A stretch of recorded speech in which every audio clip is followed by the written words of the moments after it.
Ce sont des tueuses cosmiques. Cela marque la fin, la mort d'une étoile. Elles donnent lieu à des explosions spectaculaires.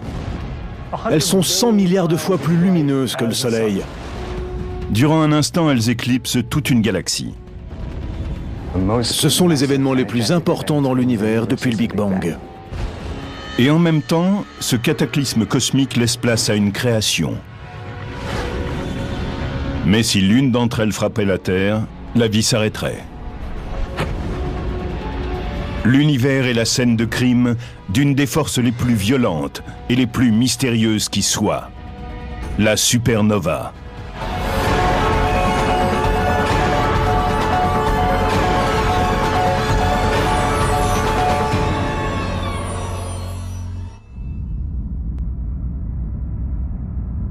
Les supernovas, qui signent de façon sensationnelle la mort des étoiles, produisent les plus grandes déflagrations de l'univers.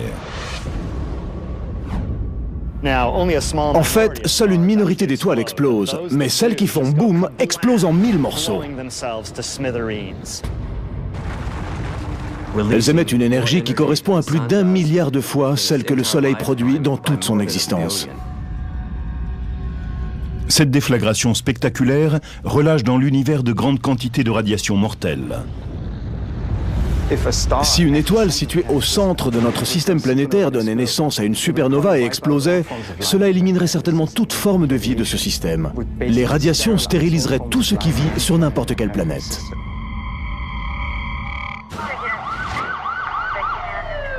Comme des enquêteurs qui rassembleraient les indices d'un crime cosmique, les scientifiques utilisent dans les règles de l'art les télescopes et la technologie dont ils disposent pour repérer des supernovas et comprendre comment et pourquoi elles surgissent. C'est très intéressant. L'événement a déjà eu lieu avec l'explosion. Nous rassemblons des indices grâce à nos télescopes et nous essayons de comprendre ce qui s'est passé. Les enquêteurs stellaires savent que les supernovas ont une double personnalité. Elles ont un pouvoir de destruction absolu. Et en même temps, elles ont une fonction créatrice essentielle. Quand une supernova se déclenche, l'explosion produit beaucoup de lumière, mais également des éléments lourds, comme par exemple du fer, du calcium, du sodium ou d'autres éléments chimiques du tableau périodique. Ceux-ci viennent d'étoiles qui ont explosé avant la formation du Soleil.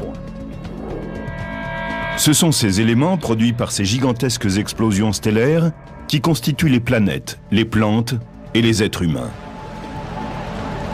Le calcium de nos os, l'oxygène que nous respirons ont été fabriqués dans les étoiles, puis dispersés dans l'espace.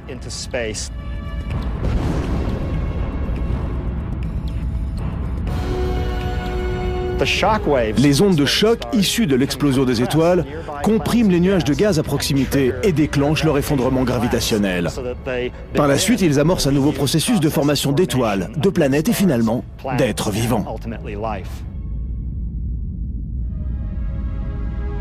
Grâce aux indices cosmiques qu'ils ont pu collecter, les spécialistes estiment qu'il se déclenche une grande supernova dans l'univers à chaque seconde.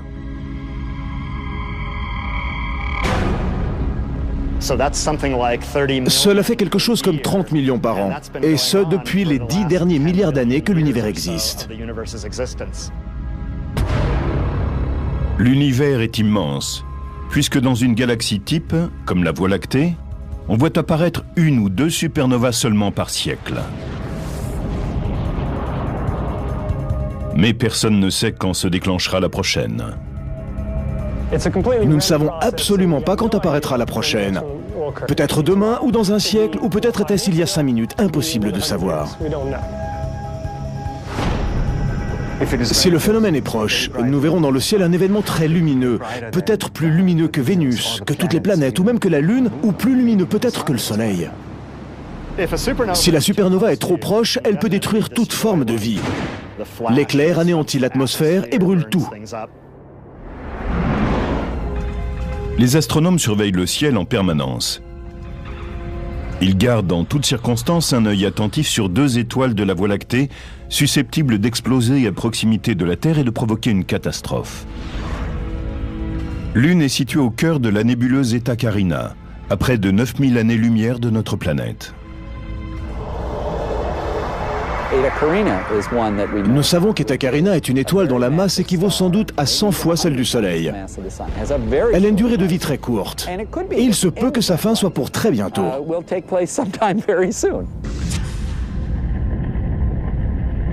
Bételgeuse, étoile de la constellation d'Orion, est elle aussi destinée à exploser en supernova. Cette supergéante de couleur rouge fait 15 fois la taille du Soleil, et elle est encore plus près de la Terre qu'Eta Carina. Cette étoile est à environ 500 années-lumière. La supernova sera donc éclatante et spectaculaire. Elle pourra même être observée en plein jour. On ne sait pas quand Bételgeuse explosera. Ce pourrait être cette nuit ou dans 10 000 ans. Nous n'en savons rien. Donc, il vaut mieux surveiller chaque nuit parce que ce qui est sûr, c'est que cela se produira.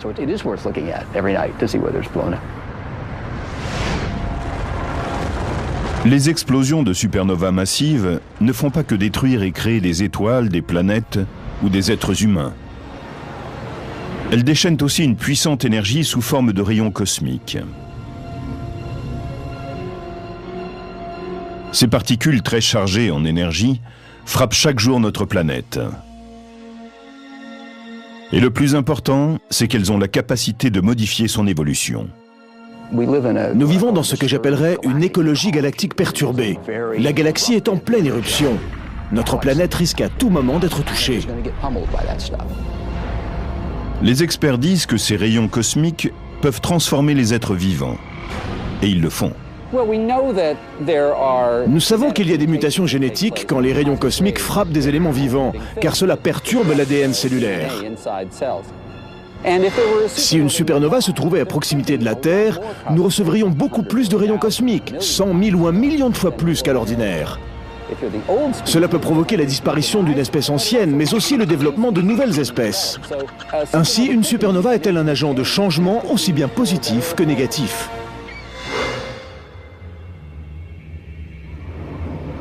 Les supernovas ayant le pouvoir de créer et de modifier la vie, il est impératif que nous comprenions ce qui fait de ces objets stellaires de véritables bombes à retardement. C'est quoi ça? C'est une supernova. Pour résoudre cette énigme, il est essentiel de procéder à une analyse détaillée de ce qui est éjecté dans le cosmos par une supernova. Je suis content que celle-ci n'ait pas échappé à notre attention, c'est une belle prise. C'est une magnifique supernova. La nature nous dit, voilà, je crée ces objets facilement. Et nous, théoriciens, nous devons comprendre comment elle s'y prend. Comme dans n'importe quelle scène de crime, les indices essentiels résident dans ce qui est laissé derrière, après l'événement. Comme lors d'un coup de feu, des gaz brûlants et des débris d'explosion sont propulsés dans l'espace. Un coup de feu crée une onde de choc dont on entend le bruit assourdissant. La matière est comprimée et chauffée à blanc sous l'effet de l'onde de choc. C'est la même chose dans une supernova. Ces débris explosifs filent à toute allure dans l'espace et entrent en collision avec les matériaux qu'ils croisent. C'est ainsi que se produit l'onde de choc. Cette fantastique explosion stellaire lance à travers l'univers une foule d'indices balistiques de la supernova, des débris cosmiques qu'on appelle des rémanents. L'onde de choc continue à avancer dans l'univers et laisse derrière elle ses rémanents.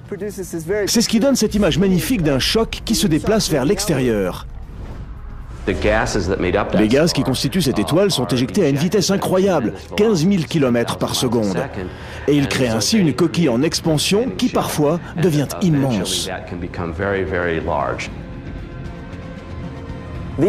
Ces phénomènes avancent pendant des milliers d'années, voire des dizaines de milliers d'années. Donc parfois nous pouvons avoir une vision de l'explosion d'une supernova des dizaines de milliers d'années après l'événement. La collision à grande vitesse de débris stellaires dans une onde de choc produit une chaleur intense et une lumière sur des longueurs d'onde invisibles à l'œil humain. Il s'agit d'ondes radio, d'infrarouge, de rayons X et gamma. Par chance pour les astronomes, des instruments sophistiqués basés dans l'espace, comme les télescopes Hubble, Spitzer et Chandra, leur permettent de les voir. Chaque instrument et chaque mode d'observation vous donne un aperçu différent de ce qui se passe. Ensuite, vous essayez de rassembler le tout, et cela devient une entreprise intellectuelle. Comme une empreinte digitale, chaque supernova est unique, et elles peuvent être analysées de différentes façons. Nous pouvons mesurer la luminosité de la supernova, c'est ce que nous appelons sa courbe de lumière. Nous prenons aussi une autre mesure que nous appelons le spectre. Nous capturons la lumière d'une supernova dans un télescope et nous la répartissons à l'aide d'un prisme en un petit arc-en-ciel. Ensuite, nous mesurons la quantité de lumière dans chaque couleur ou pour chaque longueur d'onde. Cette analyse nous apprend beaucoup de choses intéressantes comme la composition chimique de la supernova, sa température, la pression et la densité des gaz, sa vitesse d'expansion. Les informations glanées grâce à la courbe de lumière et au spectre révèlent certaines différences entre les supernovas. C'est comme un travail d'enquêteur. À partir de la courbe de lumière et du spectre, vous disposez de différents indices et vous essayez de comprendre de quel type d'étoile il s'agit, pourquoi elle a explosé, quels éléments sont issus de cette explosion et quels peuvent en être les effets. Au fur et à mesure, nous voyons de mieux en mieux ce qu'était l'étoile à l'origine. À l'heure actuelle, nous pouvons connaître la composition de l'étoile au moment où elle a explosé. En comparant les courbes de lumière et les spectres de centaines de supernovas, les spécialistes ont pu les classer en deux types principaux.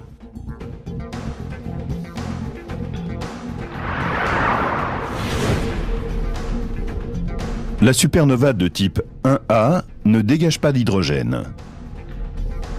Ces explosions sont uniformes en taille et en luminosité.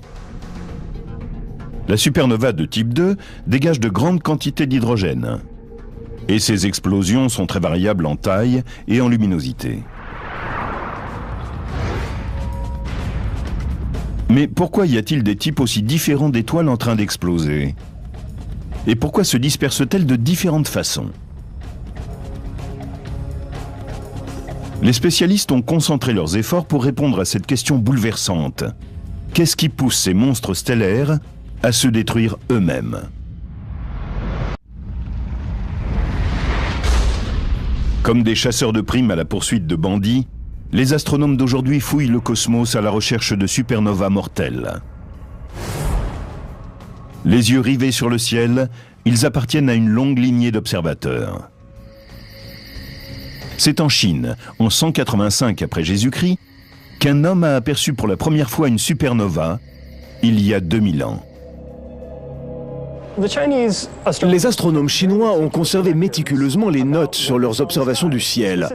Quand quelque chose de nouveau apparaissait, ils en notaient la luminosité, la localisation et la durée.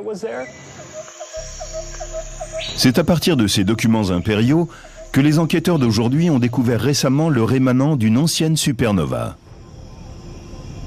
Identifié comme RCW86, il est situé dans la constellation du Centaure, près de deux étoiles particulièrement brillantes, Alpha et Beta du Centaure. 14 siècles plus tard, le premier observateur européen découvrait une nouvelle supernova. Le 11 novembre 1572, un astronome danois de 26 ans, Tycho Brahe, se promenait quand il vit un phénomène stellaire étonnant dans le ciel, en direction du nord, juste à côté du W formé par la constellation de Cassiopée.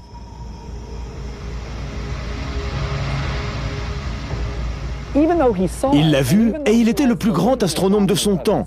Pourtant, il n'en a pas cru ses yeux.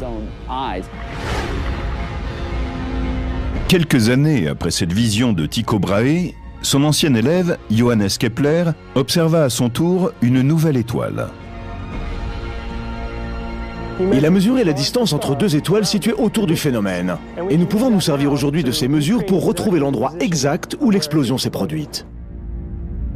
Quand les enquêteurs contemporains ont examiné de plus près le rémanent de la supernova de Kepler de 1604, ils ont trouvé quelque chose de très étrange. Une analyse précise de la composition chimique des gaz éjectés et en expansion a indiqué qu'il y avait eu deux étoiles qui s'étaient en quelque sorte liguées pour produire une gigantesque explosion. Comment ce compagnonnage a-t-il provoqué une catastrophe stellaire? Beaucoup d'étoiles sont dans un système binaire.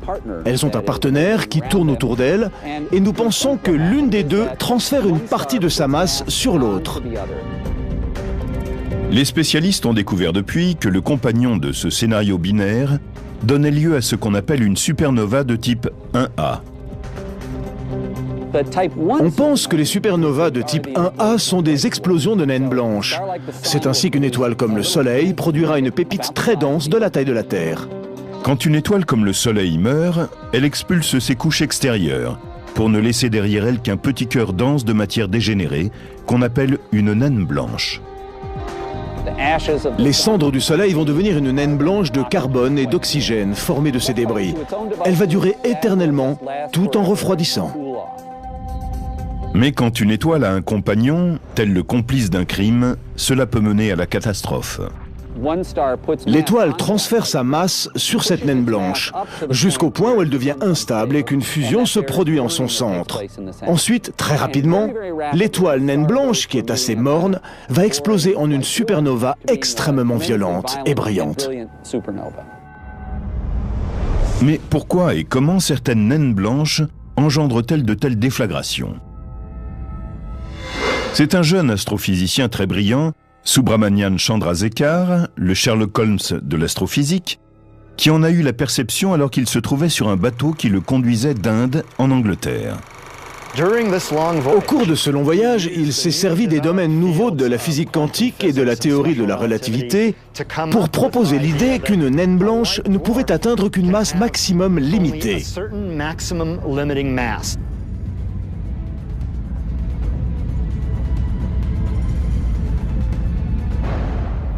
Elle ne peut pas excéder une certaine masse, qui équivaut à 40% de plus que notre Soleil, soit 1,44 fois la masse solaire. C'est ce qu'on connaît sous le nom de limite de Chandrasekhar. Au-delà de celle-ci, il se déclenche une chaîne de réactions nucléaires incontrôlées.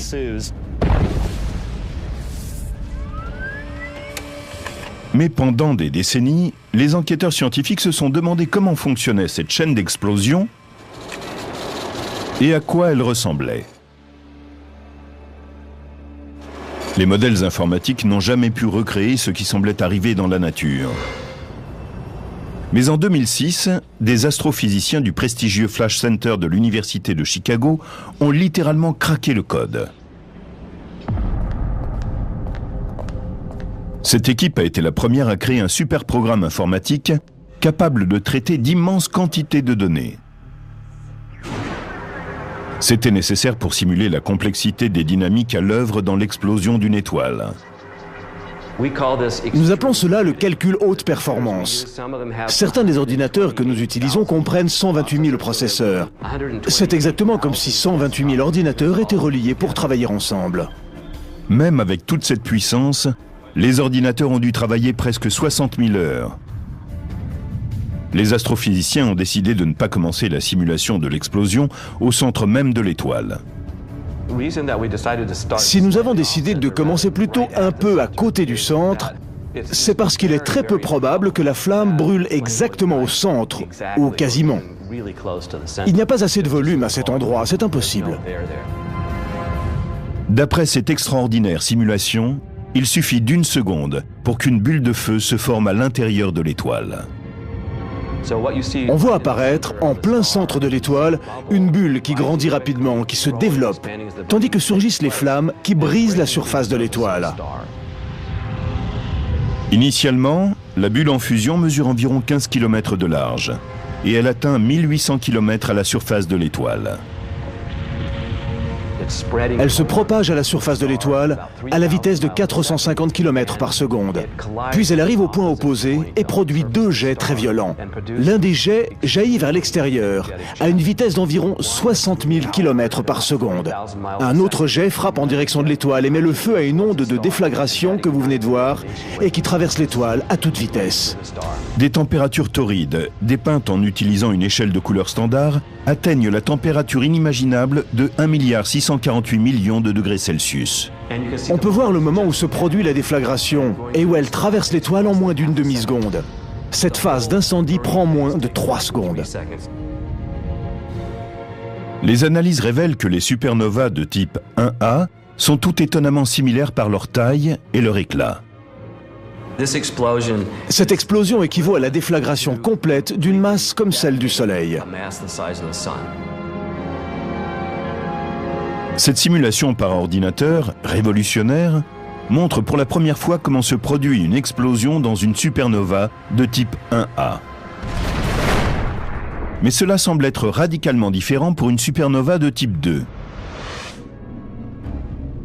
En examinant des débris stellaires, un spécialiste a estimé qu'une supernova de type 2 n'était pas liée à une explosion de naines blanches, mais bien plutôt à celle d'une étoile massive en train de mourir, une étoile dont la masse serait 10 fois celle du Soleil. Mais comment fonctionnent ces méga-explosions ? La réponse à cette énigme cosmique est arrivée au milieu du XXe siècle, quand des chasseurs de supernovas ont pour la première fois de l'histoire scruté systématiquement les étendues intergalactiques à la recherche de gigantesques étoiles en train d'exploser.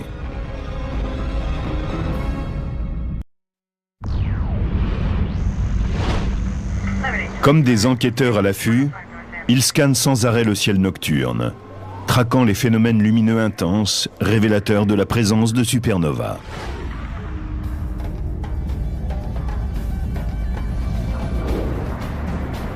Pour assurer cette surveillance, ils utilisent un éventail impressionnant de télescopes de haute technologie, dispersés à travers le globe. Nous avons découvert des supernovas avec des télescopes terrestres. Ceux-ci observent le ciel en permanence à la recherche de nouvelles explosions. La chasse aux supernovas a commencé dans les années 1930. L'astrophysicien franc-tireur Fritz Zwicky a lancé les opérations. Il a été le premier à pratiquer une recherche méthodique, à créer un catalogue et à dénombrer les nouvelles étoiles ainsi que celles qui explosaient. C'est un véritable pionnier de la recherche d'étoiles en train d'exploser. Il a ensuite voulu comprendre ce qu'elles étaient du point de vue de la physique. Des astrophysiciens novateurs ont émis l'idée que ces événements spectaculaires étaient des explosions d'étoiles entières.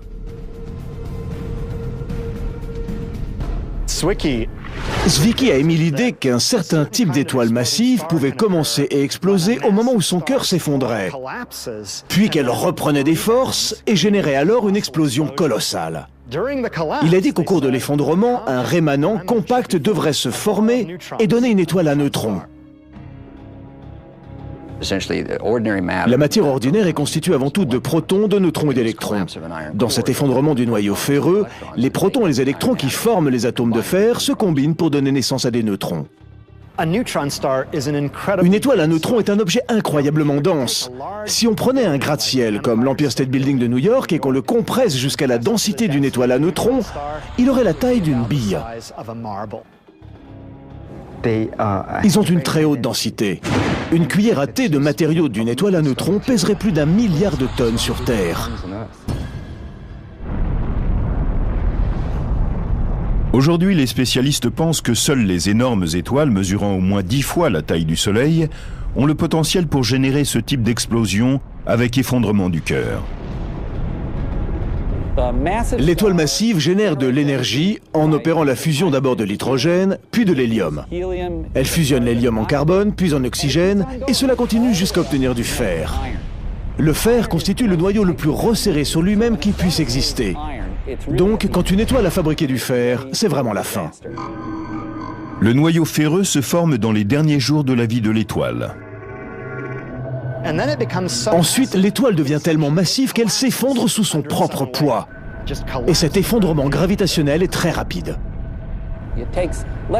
Cela prend moins d'une seconde pour que le cœur de l'étoile s'écrase et passe de la taille de la Terre à celle d'une étoile à neutrons qui mesure 15 à 20 km de large.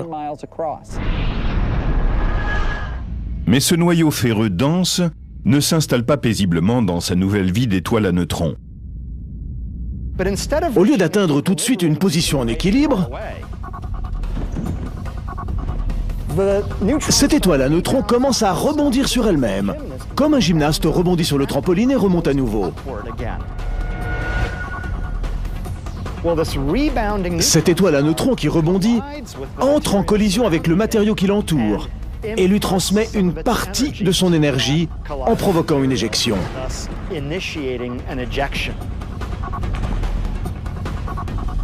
Pourtant, contrairement aux gymnastes pour qui finalement la gravité l'emporte et le ramène sur Terre,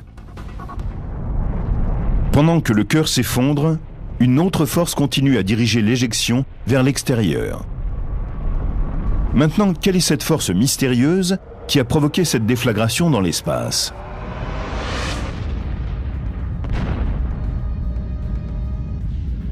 Les spécialistes ont calculé que pour qu'une explosion réussisse, il fallait encore un élément.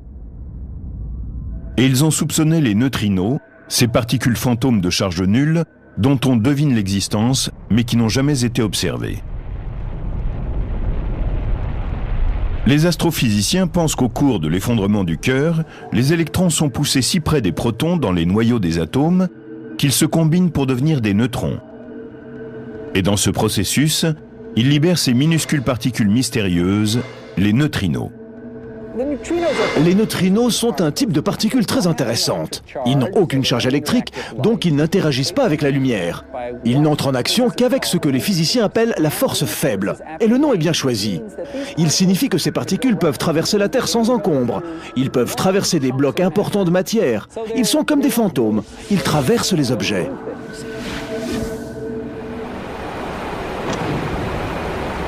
Pendant des siècles, les astronomes ont étudié les rémanents de supernovas dans les galaxies lointaines, des événements passés depuis longtemps. Mais en 1987, ils se retrouvent aux premières loges d'une explosion même. C'était la supernova la plus brillante qu'on ait vue en près de 4 siècles, longtemps après le développement du télescope. Nous pouvons donc utiliser tout l'arsenal dont nous disposons pour étudier cette fantastique explosion.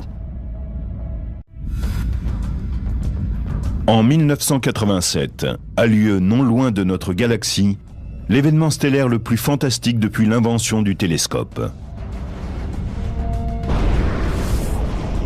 Le premier à en être témoin est le jeune astronome chilien Oscar Duhalde. Cette chance pour lui et pour l'astronomie se produit dans la nuit du 23 février 1987. Oscar Duhalde, opérateur au télescope de Las Campanas, mit de l'eau à chauffer pour se faire un café. Et en attendant, sortit admirer le ciel. Une fois dehors, il regarda le grand nuage de Magellan qu'il connaissait très bien, et il remarqua une étoile supplémentaire. C'est ainsi qu'il a pu admirer l'explosion d'une supernova de ses propres yeux.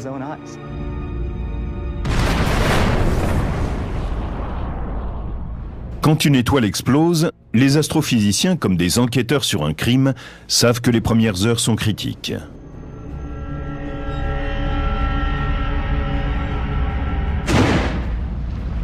En 1987, quand est apparue cette supernova, la plus proche depuis 4 siècles, ils savaient qu'ils devaient agir vite. Elle n'était qu'à 170 000 années-lumière, un simple jet de pierre pour un astronome. La supernova 1987A était dans ce qu'on appelle le grand nuage de Magellan, une galaxie naine qui tourne autour de notre Voie lactée et qui est beaucoup plus grande. Bien qu'elle soit la première supernova de l'année, cette étoile exceptionnelle en train d'exploser tout près de la Terre a simplement été nommée SN 1987A. Mais cette fois, sur toute la planète, des dizaines d'astronomes chevronnés étaient prêts à entrer en action. Avec leurs équipements et leurs télescopes sophistiqués, ils tournent leur attention et leurs appareils vers les cieux et examinent attentivement la supernova 1987A. Sachant que l'explosion d'une étoile est à son maximum dans les premières heures et qu'elle émet beaucoup d'ondes de lumière ultraviolette, les détectives cosmiques se jettent dans l'action. Nous avons vu de la matière se déplacer extrêmement vite, à 1/10 de la vitesse de la lumière. C'était l'étoile qui était en train d'exploser. Les scientifiques avaient leur explosion, maintenant ils voulaient connaître le nom de la victime. Ils ont compulsé un catalogue qui recense toutes les étoiles connues et leur position dans le ciel. Et ils sont tombés sur celle qu'ils cherchaient. Ils ont trouvé quelle était l'étoile en train d'exploser. Elle s'appelait SK-60202. Ils ont aussi pu déterminer qu'il s'agissait d'une énorme étoile, dont la masse était 20 fois celle du Soleil. En examinant la preuve spectrale, les scientifiques ont pu voir de fortes lignes d'hydrogène.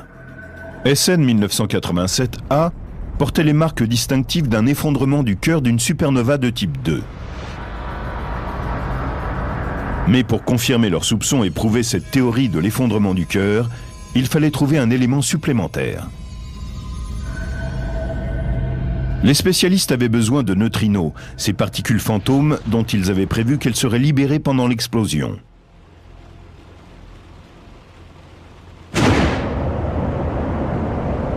Or, au début des années 1980, on avait construit quelques détecteurs de neutrinos dans le monde. C'étaient des réservoirs remplis de tonnes d'eau et situés dans les profondeurs. Mais ils n'avaient jamais capturé un seul neutrino de supernova. Nous avions depuis longtemps une hypothèse selon laquelle la majeure partie de l'explosion d'une supernova avec l'effondrement du cœur se transformait en neutrinos. Mais nous ne les avions jamais vus, ces neutrinos. Poursuivis par la chance, le 23 février 1987, ils attrapent leurs neutrinos. 2 détecteurs, l'un près de Kamika au Japon et l'autre au fond du lac Erie dans l'Ohio, capturent une douzaine de ces particules insaisissables.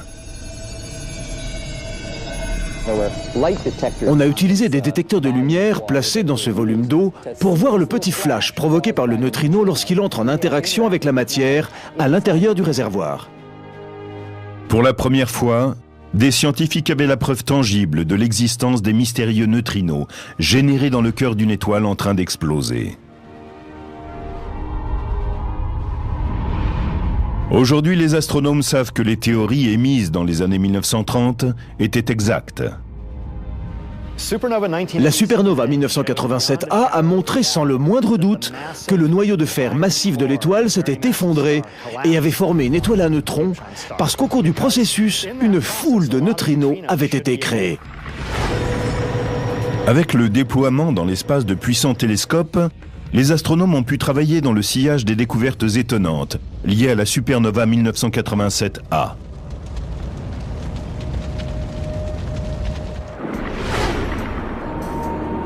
En 2006, l'astronome Robert Quimby, âgé de 30 ans, allait de nouveau bouleverser les idées admises et révolutionner la façon dont les astronomes traquaient les supernovas. Pour la plupart des chasseurs de supernova, il s'agit d'en trouver le plus grand nombre possible. Ils vont observer une fois tous les 15 jours ou toutes les semaines. On peut en effet en trouver en scrutant le plus d'étendues possible. Moi, j'ai décidé de me limiter à un certain nombre d'étendues et de les regarder aussi souvent que je peux. Le détective cosmique, plein d'initiatives, a programmé son télescope robot pour qu'il balaye systématiquement, chaque nuit, la zone qu'il a choisie. Comme un projecteur interstellaire, il scanne méthodiquement le même petit coin sombre du cosmos à la recherche de supernovas. J'ai des logiciels qui peuvent très rapidement analyser les données et me dire s'ils voient quelque chose qui n'était pas là auparavant. Quand cela se produit, si je pense que cela pourrait être une supernova, je vais en étudier le spectre. Il m'indiquera exactement ce que c'est, si c'est une supernova, de quel type, etc. Le 18 septembre 2006, Quimby effectue sa grande découverte. Il découvre la supernova la plus brillante qu'on ait jamais vue.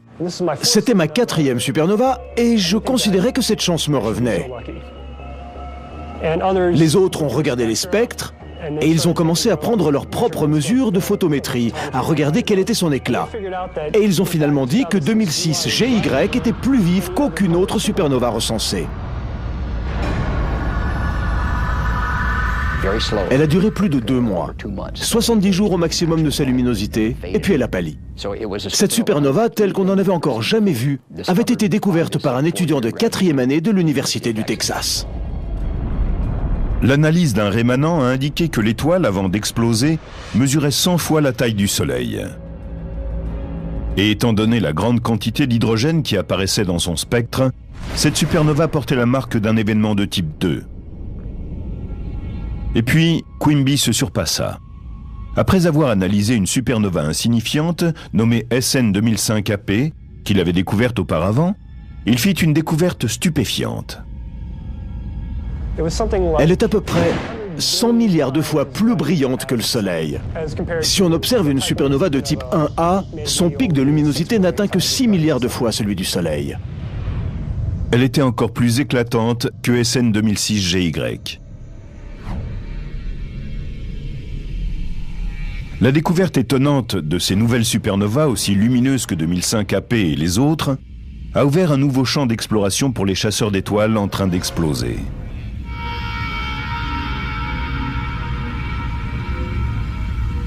Notre idée de base, c'est que tout cela est peut-être lié au sursaut de rayons gamma. Les rayons gamma sont la forme la plus puissante de lumière que l'on connaisse dans l'univers. En analysant les supernovas, les enquêteurs ont été plus proches que jamais de résoudre certaines énigmes déconcertantes du cosmos. Comment l'une peut-elle produire des rayons gamma et l'autre n'être qu'une supernova ordinaire? Cela demeure un grand mystère. Ce que les astronomes savent, c'est que les supernovas et les sursauts gamma qui leur sont associés sont les signaux les plus lumineux de l'univers. Dans les étendues galactiques, les supernovas servent de poteaux indicateurs célestes. Elles indiquent aux astronomes le début et la fin du temps et de l'espace.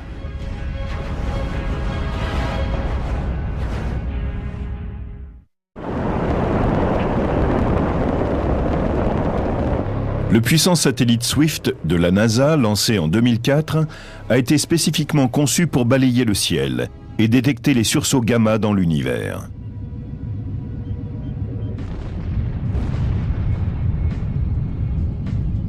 Tels des secouristes cosmiques, les astrophysiciens du centre de vols spatiaux Goddard de la NASA attendent à Baltimore, 24 heures sur 24 et 7 jours sur 7, un appel d'urgence de Swift. Moins de 2 minutes après que Swift ait découvert un sursaut gamma, le satellite envoie des emails directement sur nos BlackBerry. Quand une supernova récente, recensée comme SN 2006 AJ, est apparue, le satellite Swift a capturé les rayons gamma qu'elle avait générés. Ce sursaut gamma était très intéressant, en particulier parce qu'il était de très longue durée. En général, c'est un phénomène qui dure très peu de temps, entre une fraction de seconde et quelques secondes. Mais celui-ci était visible pendant environ 35 minutes. Et 3 jours plus tard, nous avons vu exploser une supernova au même endroit. C'est la solution d'un des grands mystères des sursauts gamma. Nous avons découvert que certains d'entre eux étaient liés à des étoiles en train d'exploser. Aujourd'hui, les astronomes observent des centaines de supernovas et les sursauts gamma mortels qu'elles génèrent. Dans les étendues cosmiques, les spécialistes utilisent ces poteaux indicateurs stellaires pour établir les limites et l'ampleur de l'univers. On peut se servir des supernovas pour explorer l'univers parce qu'elles sont très faibles et très lointaines. Avec elles, on peut étudier les courbures, l'espace, le temps et tout le cosmos. Par exemple, si vous êtes sur une autoroute déserte et que vous regardez les phares d'une voiture, vous pouvez dire celles qui sont proches et celles qui sont éloignées en fonction de l'éclat de leurs phares. Celles qui sont proches brillent plus que celles qui sont plus loin. En mesurant systématiquement à quelle distance sont les objets, on peut connaître la taille, l'âge, la forme, l'histoire et l'avenir de l'univers. Il s'avère que ce sont les supernovas de type 1A qui s'y prêtent le mieux.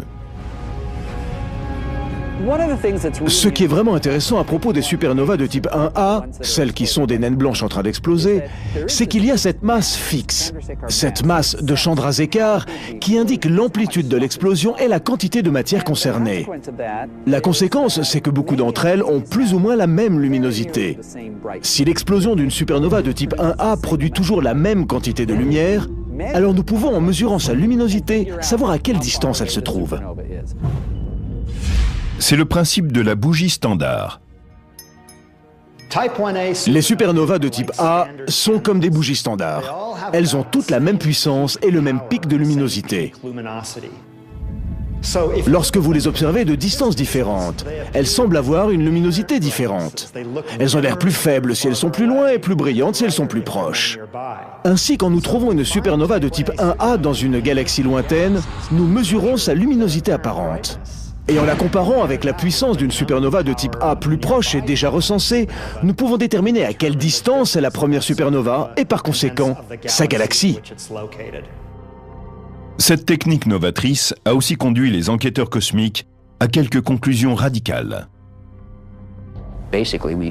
On peut, à partir de la distance des supernovas, comprendre l'activité de l'univers et son âge. Nous savons maintenant, grâce à différents indices, qu'il a un peu moins de 14 milliards d'années. Mais surtout, nous avons découvert qu'il était en train d'accélérer, alors que nous pensions qu'il ralentissait sous l'emprise des matériaux gravitationnels. Cette découverte a provoqué une véritable révolution intellectuelle. Comme si, quand on lançait une balle vers le plafond, elle revenait dans la main, puis retournait vers le plafond de plus en plus vite. Tous les manuels d'astronomie disaient que l'univers allait ralentir. La gravité devait freiner le rythme d'expansion. Mais ces résultats ont montré qu'au lieu de ralentir, il était en fait en train de s'élargir de plus en plus vite.